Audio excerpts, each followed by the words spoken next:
Dion Wood of Illinois. When you take office, what will you do to reinforce the Bill of Rights, especially the Second Amendment, so that I can lawfully carry my life-preserver handgun? Well, of course, the Bill of Rights is something we should be protecting, and that's what we have undermined. And it was the violation of the federal government's concept of the Bill of Rights, which literally encouraged 9/11, because it was the federal government that came in and they were instructed not to have any restrictions on gun ownership, but people should own them. And the federal government came in and said you can't have guns on airplanes. Not that I think that passengers have to have guns, but the owners should have the right to have guns. The owners are obligated. They should have been protecting the passengers, and the government prevented these pilots from having guns. So we want to make sure that laws like that and regulations don't exist.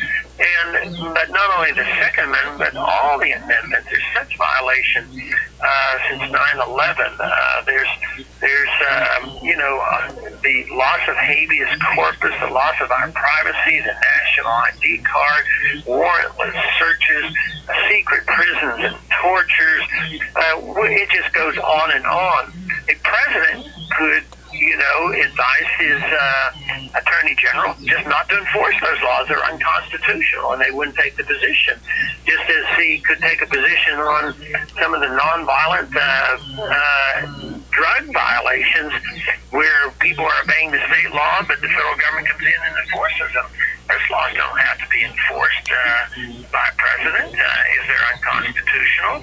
So there's a whole lot a president could do to protecting our civil liberties.